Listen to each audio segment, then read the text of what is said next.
सबसे पहले अगर हमारे पास स्ट्रेट वायर होता था तो उसको हमें क्या करना होता था, जिस डायरेक्शन में करंट जा रही है उस डायरेक्शन में थंब करना था और हमें क्या करना था, इस वायर को पकड़ने की कोशिश करनी थी। तो जो ये हमारा कर्लिंग फिंगर, ये फोर हमारे पास जो कर्लिंग फिंगर होता था, ये क्या करता था, मैग्नेटिक फील्ड की डायरेक्शन को देता था। वैसे ही अगर हमारे पास कोई सर्कुलर वायर होता था, सर्कुलर वायर जिसमें करंट आई फ्लो होता था, तो हमें क्या करना होता था, जो हमारे पास कर्लिंग फिंगर था उसको क्या करना था, करंट की डायरेक्शन में करना था। तो थंब जो हमारा देता था वो क्या करता था, मैग्नेटिक फील्ड की डायरेक्शन को देता था। इन दोनों डायरेक्शन के बारे में हम लोगों ने दोनों पॉइंट को क्या कर लिया था, डिस्कस कर लिया था। तो वेलकम बैक, आप लोगों का ऑनलाइन ज्ञानी प्लेटफॉर्म पे स्वागत है। आज हम लोग बियो सावर्ट लॉ का एप्लीकेशन देखेंगे। लास्ट वीडियो में हम लोगों ने बियो सावर्ट लॉ देखा था। बियो सावर्ट लॉ क्या था, जैसे इलेक्ट्रोस्टैटिक्स में हमारा कूलॉम्स लॉ था, वैसे मैग्नेटोस्टैटिक्स में हमारे पास बियो सावर्ट लॉ है। ये जो है किसी भी करंट एलिमेंट के कारण, लास्ट वीडियो में हम लोगों ने ये देख लिया था कि अगर हमारे पास कोई करंट एलिमेंट डीएल है तो उसके कारण किसी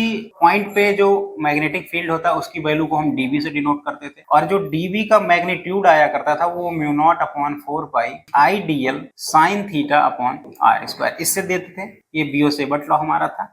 ये मैग्नीट्यूड उसका था, वेक्टर फॉर्म में भी हमने बियो सावर्ट लॉ को देख लिया था। इस पे बहुत सारे न्यूमेरिकल पूछे जाते हैं। इस पे दो ही मेन टॉपिक है। बियो सावर्ट लॉ के एप्लीकेशन में दो मेन टॉपिक है। एक तो ये स्ट्रेट लाइन है। पहले हम लोग क्या करेंगे, एक फाइनाइट स्ट्रेट लाइन लेंगे, उसके कारण परपेंडिकुलर वायर से परपेंडिकुलर पी पॉइंट पे मैग्नेटिक फील्ड को फाइंड करेंगे। दूसरा हमारे पास क्या होने वाला है, सर्कुलर वायर होने वाला है या सर्कुलर कॉइल। इसी वायर को हम क्या कर देंगे, सर्कुलर कर देंगे, उसके कारण मैग्नेटिक फील्ड हम जो है फाइंड आउट करेंगे। इन दोनों पे चाहे आपका बोर्ड एग्जाम हो, बोर्ड एग्जाम में इवन इनके डेरिवेशंस भी पूछे जाते हैं, लेकिन अगर वही नीट या जेई की हम लोग बात करें तो इस पे क्वेश्चन बनता ही बनता है। इसलिए इसको क्या करना है, आपको बहुत ध्यान से देखना है। तो पहला एप्लीकेशन देखेंगे, और दो ही एप्लीकेशन है, ये ध्यान दीजिएगा। पहला है magnetic field surrounding a thin straight current carrying wire. हमारे पास ये एक स्ट्रेट वायर एक्स वाई है जिसमें करंट क्या फ्लो हो रहा है, आई करंट फ्लो हो रहा है, इसलिए इसको बोला गया straight current carrying wire. Straight wire है और इसमें करंट कैरी ये कर रहा है किस डायरेक्शन में, अपवर्ड डायरेक्शन में, तो करंट कैरिंग वायर हो गया। और ये थिन है, कोई बहुत ज्यादा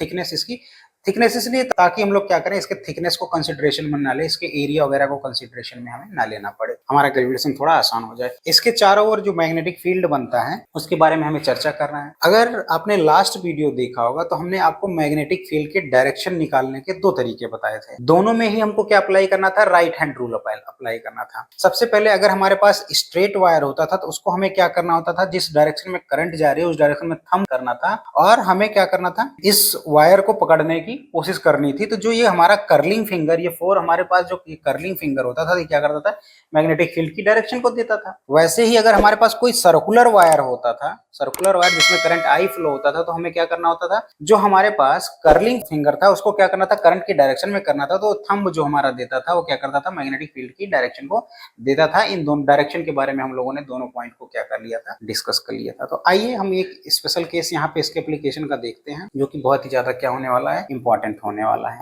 यहाँ पे जरा फोटो को ध्यान से आप देखिएगा। हमने क्या लिया हुआ है, एक स्ट्रेट वायर लिया है एक्स वाई। ये हमने अभी फाइनाइट वायर लिया हुआ है, ठीक है। अगर बाद में हमको इसको इनफाइनाइट वायर में कन्वर्ट करना होगा तो एक्स और वाई को क्या करेंगे, हम लोग भेज देंगे इनफाइनाइट और देखेंगे कि जो है उससे परपेंडिकुलर, ठीक है, परपेंडिकुलर मतलब 90 डिग्री पे कोई पॉइंट जो है पी है, जो कि ए डिस्टेंस पे है, ए डिस्टेंस पे एक पॉइंट पी है। इस पॉइंट पे हमें इस पूरे के पूरे वायर के कारण, करंट एलिमेंट के कारण नहीं, पूरे के पूरे वायर के कारण हमें मैग्नेटिक फील्ड बताना है कि टोटल मैग्नेटिक फील्ड इस पे कितना होगा। तो जैसे हम वहां पे इलेक्ट्रोस्टैटिक्स में क्या करते थे, इसको छोटे छोटे पार्ट में तोड़ते थे। वहां पे क्या करते थे, छोटे छोटे पार्ट पे उसको तोड़ते थे, और ई टोटल जब हमें निकालना होता तो हम क्या कर देते थे, DE1 plus DE2 plus DE3 plus dot dot सबको ऐड कर देते थे, तो हमके पास ई टोटल मिल जाता था, ठीक है। चूंकि वहां डिस्क्रीट चार्ज होता था, वही अगर हमारे पास कंटिन्यूअस चार्ज होता था तो इसी को हम क्या कर देते थे, इंटीग्रेट कर देते थे। वही प्रोसेस क्या करेंगे हम यहाँ पे भी यूज करेंगे। हमने कोई करंट एलिमेंट चूज कर लिया है यहाँ पे DL।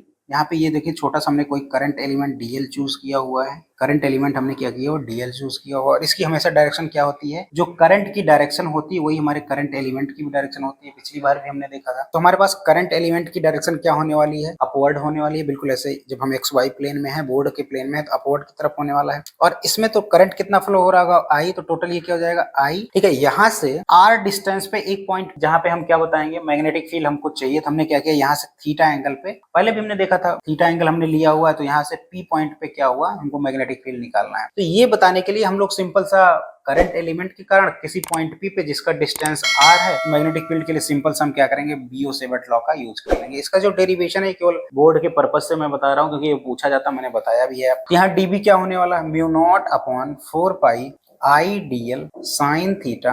नीचे देखिए डिस्टेंस यहाँ पे r है तो क्या हो जाएगा, r स्क्वायर हो जाएगा। छोटे से करंट एलिमेंट के कारण हमको मिल गया। अगर मैं इसी को dB1 बोल दूं, ठीक है, ऐसे ही बहुत सारे छोटे छोटे करंट एलिमेंट आप लेके यहाँ पे मैग्नेटिक फील्ड फाइंड आउट कर लो, सबका सम कर लो। एक तो ये तरीका है, लेकिन यहाँ पे हमारे पास ये क्या है, कंटिन्यूअस वायर है। हमें ये क्या करना पड़ेगा, अगर बी हमको चाहिए तो सिंपल सा हम क्या करें, सारे करंट एलिमेंट के कारण वैल्यू यही होने वाली है, इसको जस्ट क्या करें, इंटीग्रेट कर लें हम डीबी, तो हमारे पास आ जाएगा। दो तरीका है, ये वाला तरीका हम लोग अप्लाई करेंगे यहाँ पे। तो जब डीबी को हम इंटीग्रेट कर देंगे तो यहाँ पे हम लिखेंगे, वैल्यू को उठा के हम रख देते हैं, mu naught upon 4 pi I dl sine theta upon R square. अब हम सभी को पता है कि अगर हम इंटीग्रेशन करते हैं, कहीं पे इंटीग्रेशन का अगर आपको रूल पता होगा, x dx, x power n dx, तो ये क्या हो जाता है, x power n plus 1 upon n plus 1 हो जाता है, ये हो जाता है। तो मतलब यहाँ पे जो वेरिएबल है और यहाँ पे दोनों क्या करने चाहिए, मैच करने चाहिए। यहाँ अगर ध्यान से देखें, थीटा, अगर साइन थीटा की बात करें या सिंपली थीटा की बात कर लें, ये भी क्या कर रहा है, वेरी कर रहा है, ठीक है। डीएल की बात कर लें, ये भी वेरी कर रहा है। आर की बात कर लें, ये भी वेरी कर रहा है। तो इसका इंटीग्रेशन करना इतना आसान नहीं। इसके लिए हम लोग क्या करेंगे, जो वायर के एंड है इसको क्या करेंगे, एक पर्टिकुलर एंगल से हम दिखाएंगे φ1 से। यहां से जो ये एंगल बना रहा है इसको हमने मान लिया φ1 एंगल बना रहा है, और जो इसका टॉप वाला पॉइंट है ये कितना एंगल बना रहा है, हॉरिजॉन्टल से φ2 एंगल बना रहा है, φ1 और φ2 एंगल। अब देखिए हमारा सबको क्या करेंगे, जो ये हमारे पास वेरिएबल्स, तीन वेरिएबल्स हैं, इन तीनों को हटा के सिंपल सा हम फाई के टर्म में इसको वेरिएबल बना देंगे, और तब इसको हमारे लिए क्या हो जाएगा, ये इंटीग्रेशन हमारे लिए आसान हो जाएगा। तो आइए देखते हैं हम लोग कैसे करता हूँ आगे, आप लोग इसको ध्यान से देखिएगा। हमारे पास ध्यान से देखिएगा, अगर सब कुछ हमें फाई में कन्वर्ट करना है तो सबसे पहले हमको किसी तरीके से तीन चीजों को कन्वर्ट करना था। एक तो हमको डीएल चाहिए, एक तो हमको आर चाहिए, एक तो हमको क्या चाहिए, साइन थीटा। इन तीनों को कन्वर्ट करना, तो सबसे पहले हम किसको कन्वर्ट करने की कोशिश कर रहे हैं, डीएल को। डीएल को कैसे कन्वर्ट करेंगे, किसी तरीके से हमें अगर इस लेंथ के टर्म में, ये वाला लेंथ यहाँ से एल माना हुआ है, सेंटर से एल लेंथ पे हमने करंट एलिमेंट लिया हुआ था। यहाँ से अगर ध्यान से देखो, मैं अगर tan फाई लगा दूं, tan फाई क्या होता है, सामने वाला परपेंडिकुलर अपॉन बेस, एल यहाँ से लेंथ एल अपॉन क्या हो जाएगा, ए होने वाला है। तो यहाँ से अगर मैं tan फाई लगा दूं, tan phi is equal to क्या हो गया, एल अपॉन ए हो गया। यहाँ से अगर मैं एल की बात करूं तो क्या हो जाएगा, ए tan फाई हो गया। अब अगर हमको यहाँ से देखिए डीएल चाहिए, तो इसको क्या करें, हम लोग डिफरेंशिएट कर दें फाई के रिस्पेक्ट में। तो जब डिफरेंशिएट इसको करेंगे तो डीएल इज इक्वल टू क्या हो जाएगा, A sec square phi D phi. जैसे कि यहाँ पे मैंने आपको इंटीग्रेशन बताया, तो अगर कहीं पे tan थीटा डी थीटा है, तो इसका जो इंटीग्रेशन होता है sec square theta D theta, ठीक है, सेक स्क्वायर थीटा हो जाता है। तो उसी तरीके से यहाँ पे क्या हो गया, tan का इंटीग्रेशन क्या हो गया, ए कांस्टेंट है, ए फिक्स है, तो वो इंटीग्रेशन से बाहर आ जाएगा। तो tan फाई का क्या हो गया, सेक स्क्वायर फाई और डी फाई। चूंकि ये डीएल अपॉन डी फाई किया था तो फाई पलट के गया, तो वहां हो गया। तो एक का कन्वर्जन तो हमें मिल गया, डीएल का कन्वर्जन तो मिल गया। अब आर का कन्वर्जन हमको चाहिए। आपके फॉर्मूले में आर कैसे आएगा, ये तो पोजीशन वेक्टर दिखाया गया, वेक्टर फॉर्म है, जिसका मैग्नीट्यूड क्या होने वाला है, ये तो सिंपल सा आर होने वाला है। तो देखिए हाइपोटेनियस, अगर इसके साथ में देखें परपेंडिकुलर बेस और हाइपोटेनियस, हाइपोटेनियस और बेस में कौन सा रिलेशन होने वाला है, कॉस फाई का। अगर मैं यहाँ से कॉस फाई निकालूं तो वो क्या होने वाला है, कॉस फाई हमारे पास जो होने वाला है हो जाएगा बेस ए हो गया हमारे पास, अपॉन ये हमने क्या लिख दिया, आर। तो R इज इक्वल टू क्या हो गया हमारे पास, A अपॉन कॉस फाई, और कॉस फाई को क्या हम लिख सकते हैं, A सेक फाई। दो कन्वर्जन हमको मिल गए। R की जगह पे हम क्या प्लेस कर देंगे, A सेक फाई। DL की जगह पे हम क्या प्लेस कर देंगे, A sec square D phi. अब रह गया साइन थीटा, ठीक है, साइन थीटा को कैसे कन्वर्ट करेंगे, तीसरा पॉइंट हमारे पास रह गया साइन थीटा। अगर यहाँ ध्यान से देखें, हमारे पास ये राइट एंगल ट्रायंगल देखें, यहाँ से OCP, तो इसमें ये वाला क्या होने वाला है, 90 होने वाला है। अगर ये 90 होने वाला, ये थीटा है, तो फाई कितना होने वाला, 90 माइनस थीटा। अगर हमारे पास यानी कि ये थीटा है, ये 90 है, तो वो क्या हो जाएगा, फाई की वैल्यू हमारे पास क्या आ जाएगी, फाई की वैल्यू क्या आ जाएगी, 90 माइनस थीटा। या थीटा की वैल्यू अगर यहाँ से हम इधर ले आए, theta is equal to 90 minus phi, दोनों तरफ साइन ले लें, तो sine theta is equal to क्या हो गया, साइन 90 माइनस फाई। और साइन 90 माइनस थीटा सबको पता है क्या होता है, कॉस थीटा, यानी कि कॉस फाई आ गया। यानी कि हम साइन थीटा को कॉस फाई से रिप्लेस कर सकते हैं, आर को क्या कर सकते हैं, ए सेक फाई से रिप्लेस कर सकते हैं, और डीएल को क्या कर सकते हैं, ए सेक स्क्वायर डी फाई से रिप्लेस कर सकते हैं। तो हमारे पास जो फाइनल इंटीग्रेशन का हमारे पास बना, उसको कैसे चेंज करेंगे हम, जरा देखिएगा। जो पिछला इंटीग्रेशन था हमारे पास, तीनों वैल्यूज को मैं छोड़ रहा हूँ, बाकी सबको क्या कर रहा हूँ, इरेज कर रहा हूँ, ताकि हम तीनों वैल्यूज को क्या कर पाए, पुट कर पाए। हमारे पास जो इंटीग्रेशन आया हुआ था उसमें आया था जो b की वैल्यू थी वो हमें इंटीग्रेट करना था। जो हमारा इंटीग्रेशन चेंज हुआ, वो चेंज हुआ हमारे पास क्या था, mu naught upon 4 pi I dl को अगर आप लिखेंगे तो यहाँ क्या लिख सकते हैं, a sec square phi D phi, ठीक है। साइन थीटा को क्या लिख सकते हैं, कॉस फाई, इंटू हमने क्या लिख दिया, cos phi, divided by R square था, आर स्क्वायर को अगर लिखेंगे तो A square sec square phi. अब जरा ध्यान से देखिए, जो हमारा कन्वर्जन था, पिछली बार हमारे पास तीन तीन वेरिएबल्स थे, तो तीन वेरिएबल्स में इंटीग्रेशन को डील करना हमारे लिए आसान नहीं था, इसलिए हमने क्या किया, सिंपल से एक वेरिएबल फाई एंगल्स में इसको कन्वर्ट कर लिया है, ठीक है। इससे दो फायदा हमको मिलेगा।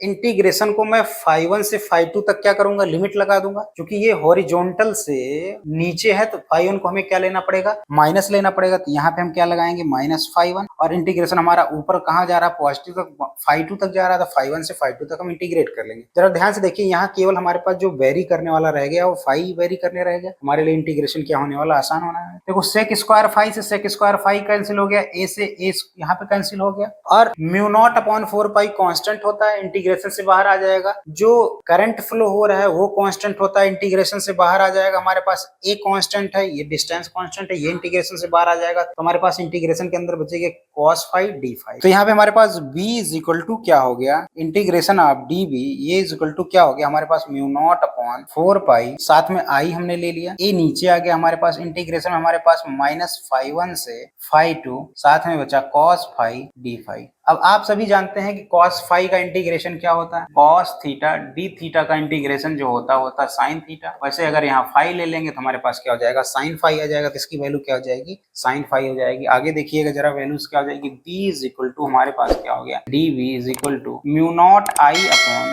4 पाई a इंटू यहाँ पे क्या हो गया, sin फाई, और इसको हम क्या करेंगे, माइनस फाई 1 से प्लस फाई 2। प्लस लगाने की जरूरत नहीं, अंडरस्टूड होता है, पहले अपर लिमिट रखा जाता है देन लोअर लिमिट रखा जाता है।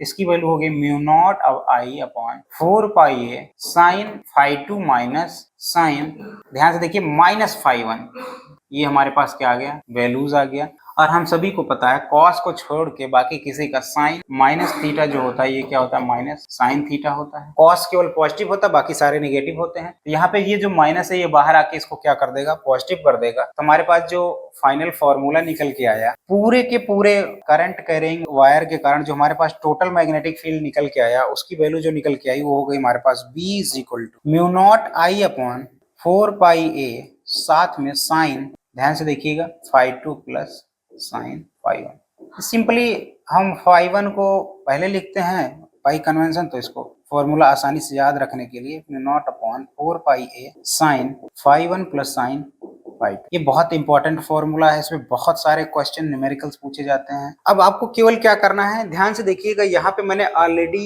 फाई 1 की वैल्यू माइनस में रखी हुई इंटीग्रेशन में, तो जब आपको एंगल दिया जाएगा तो आप उसको माइनस में नहीं रखेंगे, इस चीज का आप ध्यान रखेंगे। डायरेक्ट फाई 1 की वैल्यू मान लो 45 डिग्री दिया हुआ, तो आप माइनस 45 नहीं रखेंगे, क्योंकि फॉर्मूला मैंने पहले ही माइनस रख के निकाल लिया, तो डायरेक्ट आपको क्या रखना है, 45 डिग्री रख, इस चीज का आपको क्या करना है, ध्यान देना। अब ऑब्वियस सी बात है, अगर वहां मैग्नेटिक फील्ड वेक्टर क्वांटिटी, अगर आपको करंट की डायरेक्शन फाइंड आउट करनी है, तो अगेन वही थंब रूल आप क्या करिए, अपने थंब को उसके तरफ करिए, तो यहाँ पे क्या हो जाएगा, मैग्नेटिक फील्ड की डायरेक्शन क्या होने वाली, बोर्ड के अंदर होने वाली, और बोर्ड के अंदर होने की क्या डायरेक्शन को कैसे दिखाते हैं, बी से दिखाते हैं, ठीक है। आइए जरा इस पे एक दो न्यूमेरिकल को सॉल्व करते हैं, ताकि इसमें हमारे कॉन्सेप्ट में और क्लियरिटी आए। जैसे यहाँ पे देखते हैं, हमारे पास पहला है magnetic field surrounding a thin straight carrying wire, वो तो हम लोगों ने अभी भी निकाल लिया। इसके न्यूमेरिकल्स में देखते हैं, magnetic find the magnetic field due to the infinite length of wire at a point P. अगर हमारे पास इनफाइनाइट लेंथ का वायर है, इनफाइनाइट लेंथ का वायर होने का मतलब क्या हो गया, हमारे पास अभी तो हमने देखा था फाइनाइट लेंथ का वायर, ये हमारे पास x था, ये y था, जिसमें करंट क्या फ्लो हो रहा था, I करंट फ्लो हो रहा था, इससे परपेंडिकुलर 90 डिग्री पे P पॉइंट पे हमको क्या करना था, मैग्नेटिक फील्ड बताना था। अगर इसी वायर को मैं क्या कर दूं, इनफाइनाइट कर दूं। अब जरा ध्यान से सोचिएगा, यहाँ से हमारे पास जो बन रहा था फाई 2 एंगल बन रहा था, और यहाँ से हमारे पास जो बन रहा था वो क्या बन रहा था, फाई 1 एंगल बन रहा था। अगर मैं इस वायर को इनफाइनाइट कर दूं, इसको इनफाइनाइट कर दूं, तो ये दोनों जो एंगल हमारे पास बनने वाले हैं, ये भी क्या आ जाएगा इसका ठीक। फाई 1 की वैल्यू भी क्या होने वाली है 90 हो जाएगी, और फाई 2 की भी वैल्यू क्या हो जाएगी 90 हो जाएगी। जरा आप खुद ही सोच के देखिए, ये जैसे जैसे बड़ा होता जाएगा इसका शेप क्या होता जाएगा, ये बिल्कुल स्ट्रेट होता चला जाएगा, यूं होता चला जाएगा, लास्ट में जो है ये क्या हो जाएगा इसके फाई 2 और फाई 1 दोनों की वैल्यू क्या हो जाएगी 90 हो जाएगी। जैसे इसमें इसको अच्छे से इमेजिन कीजिए आप। अब इसी को ध्यान से देखिए, इस वायर को हम क्या करेंगे, बहुत इनफाइनाइट ये वायर हो गया, तो ये जो एंगल हमारे पास है ये मैक्सिमम बढ़ता बढ़ता कितना चला जाएगा, मैक्सिमम बढ़ता बढ़ता ये क्या हो जाएगा यहाँ 90 डिग्री बना लेगा। वैसे जब नीचे वाला चला जाएगा तो ये क्या करेगा 90 डिग्री बना लेगा। तो एक और तरीके से मैं आपको दिखाता हूँ, ये ध्यान से देखिए, जब ये हमारा वायर इनफाइनाइट हो जाएगा तो फाई 1 और फाई 2 की वैल्यू क्या हो जाने वाली है 90 हो जाने वाली। इसकी वैल्यू अगर 90 हो जाएगी, तब आपको अगर मैग्नेटिक फील्ड की वैल्यू निकालनी है तो आप सिंपली इसको क्या लिखेंगे, B is equal to mu naught I upon 4 pi a, साथ में ये क्या हो जाएगा साइन 90, तो इसकी दोनों की वैल्यू क्या हो जाएगी 1 + 1 हो जाएगी, तो ये 2 हो जाएगा, तो mu naught I upon 4 pi A into ये क्या हो जाएगा 2 से कट जाएगा, तो और अगर आपको फॉर्मूला याद हो म्यू नॉट आई अपॉन 2 पाई ए, यही क्या आता है magnetic field straight wire, infinite straight wire के कारण क्या आता है मैग्नेटिक फील्ड की वैल्यू आती है। तो इसमें आपको केवल क्या करना है, फाई 1 और फाई 2 की वैल्यू को प्लेस करना है। तो आपको जो भी मैग्नेटिक फील्ड चाहिए, मान लो अभी तो हमने इनफाइनाइट वायर लिया है, मान लो कोई सेमी वायर ले ले, सेमी वायर ले ले मतलब नीचे वाले को क्या कर दे, हटा दे, नीचे वाले वायर को हटा दे, तो यहाँ पे फाई 1 की वैल्यू तब क्या हो जाने वाली है 0 हो जाने वाली है। ये भी पूछा जाता है, देखते हैं उसको भी देखते हैं। Magnetic field due to a wire at a P. अब यहाँ पे देखिए उन्होंने क्या किया होगा, एक को तो इनफाइनाइट, ऊपर वाले को तो क्या दिया होगा इनफाइनाइट वायर दिया, तो जब ये ऊपर वाला इनफाइनाइट वायर जाएगा तो यहाँ एंगल कितना हो जाएगा पोजीशन वेक्टर का 90 डिग्री हो जाएगा। पोजीशन वेक्टर का क्या हो जाएगा इनफाइनाइट से ये वाला एंगल क्या बन जाएगा 90 बन जाएगा। तो 5 और 2 की वैल्यू आपको क्या आ गई 90 आ गई। यहाँ पे अगर मैं मैग्नेटिक फील्ड की वैल्यू बताऊं इस वायर के लिए, mu naught upon 4 pi A I upon यहाँ क्या था sine phi 1 plus sine phi 2। एक को तो इन्होंने क्या किया हुआ है इनफाइनाइट लेके गए, तो वहां पे फाई 2 की वैल्यू क्या होने वाली है 90 डिग्री होने वाली। यहाँ फाई 1 जो है एंगल हमारा फाई 1 है, ठीक है, तो कोई चेंज नहीं, तो इसको हमारे पास क्या जाएगा mu naught I upon 4 pi ए, ये साइन फाई 1 को फाई 1 ही रहने देंगे, प्लस ये एंगल 90 हो जाएगा, तो इसकी वैल्यू 1 आ जाएगी। तो मैग्नेटिक फील्ड की वैल्यू क्या आ जाएगी हमारे पास साइन फाई 1 प्लस 1 आ जाएगी। नेक्स्ट देखते हैं हम लोग magnetic field due to the semi infinite length wire. ठीक है, नीचे वाले वायर को पूरा हटा ही दिया, जब नीचे वाले का वायर रह ही नहीं गया तो कोई कंट्रीब्यूशन उसका रह ही नहीं जाएगा, तो हमारे पास फाई 1 की वैल्यू क्या होने वाली है 0 होने वाली है। और ये क्या है हमारे पास इन सेमी इनफाइनाइट वायर है, तो मतलब ये जो बच गया infinite wire semi infinite wire कर दिया हमने पास। फाई 2 की वैल्यू हमारे पास क्या आ गई 90 आ गई। तो वापस से अगर इसके कारण पी पॉइंट पे कोई मैग्नेटिक फील्ड पूछ रहा है, तो बी की वैल्यू क्या होने वाली है mu naught upon 4 pi A I, यहाँ पे हमने लगाया sine phi 1 plus sine phi 2। ठीक है, तो इसकी वैल्यू क्या हो जाएगी फाई 1 की वैल्यू क्या हो गई है अभी ये 0 हो गया है, इसकी वैल्यू क्या होगी आपके पास 90 ही है, तो इसकी वैल्यू क्या हो जाएगी साइन फाई 90 की वैल्यू 1 हो जाएगी। तो b इक्वल टू क्या आ गया आपके पास म्यू नॉट आई, इसकी 0 की 0 हो जाएगी 4 पाई ए इंटू 1। तो b इक्वल टू क्या आ गया सेमी, उसके लिए सेमी इनफाइनाइट वायर के लिए 4 पाई ए, इसकी वैल्यू क्या आ गई 4 पाई ए।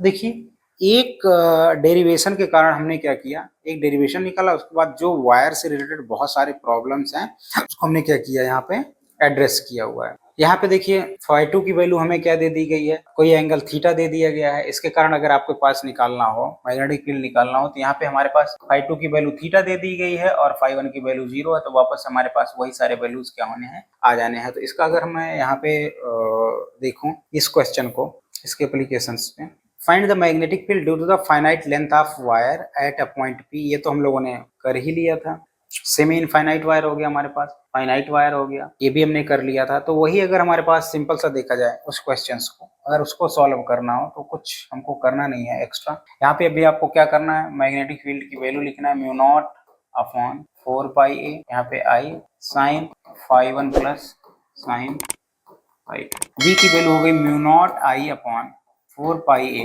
देखिए फाई 1 की वैल्यू क्या है 0 है, तो ये साइन 0 प्लस फाई 2 की वैल्यू क्या है थीटा है, तो इसको क्या लिख दिया हमने साइन थीटा। तो अगेन ये वैल्यू क्या आ गई mu naught I upon 4 pi ए, इसकी वैल्यू तो 0 हो जाएगी, साथ में क्या आ जाएगा साइन। तो इस तरीके से जैसे जैसे आपको सिचुएशन दिया जाए उसी तरीके से आप क्या करिए इसके एप्लीकेशन को यूज करते जाइए। तो आज के लिए इतना रखते हैं, आपसे नए वीडियो में जब हम लोगों की मुलाकात होगी तो आपको सर्कुलर वायर के कारण, या उसको सर्कुलर लूप भी बोलते हैं, उसके कारण उसके एक्सिस पे मैग्नेटिक फील्ड निकालेंगे और अलग अलग सिचुएशंस के कारण हम लोग न्यूमेरिकल को सॉल्व करेंगे।